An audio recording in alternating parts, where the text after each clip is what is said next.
Nicely dark, intensely chocolatey, rich chocolate cake. Delish.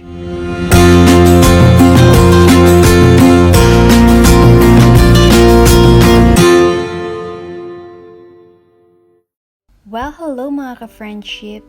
So ito lahat yung ingredients na kakailanganin natin sa paggawa ng ultimate chocolate cake.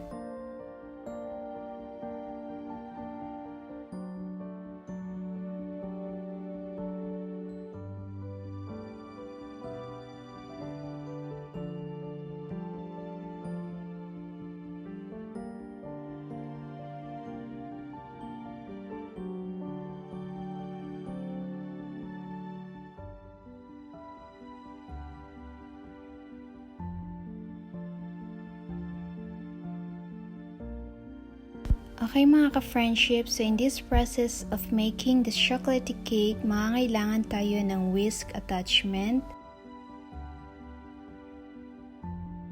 In a mixing bowl, we will pour in all our dry ingredients and whisk everything until combined.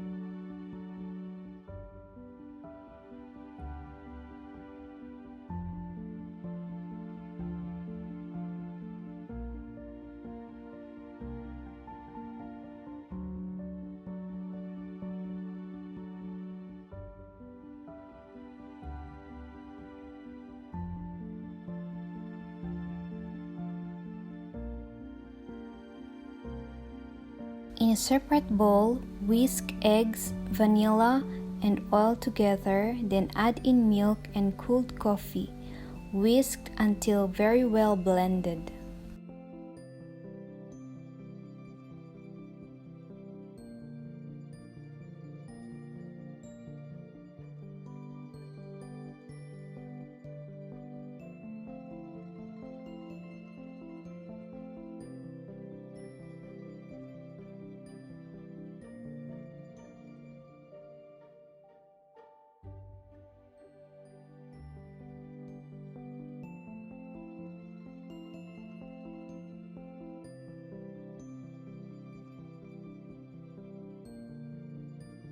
This time, pour in wet ingredients into dry ingredients and whisk well, making sure guys that everything is evenly combined.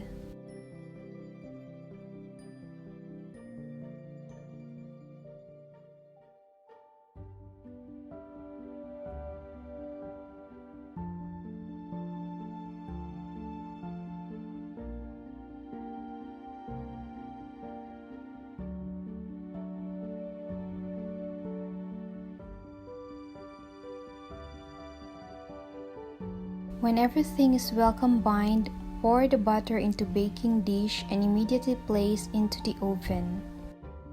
The chocolate batter should be runny because it's meant to be that way. It's where the fudge-like texture comes in. And it's baking time! Now i-bake natin yung ating cake for 40 to 45 minutes at 175 degrees Celsius. And guys, here are the ingredients for our ganache.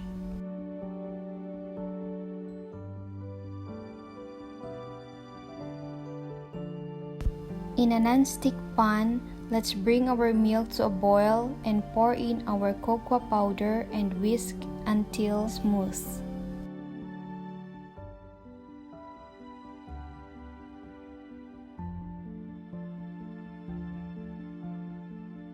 Now we will add in our powdered sugar and yung vanilla essence natin, about 1 tablespoon, and continue whisking it until smooth and quite thick.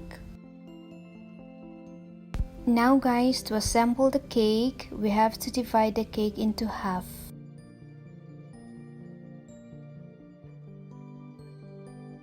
Spread in half of the ganache.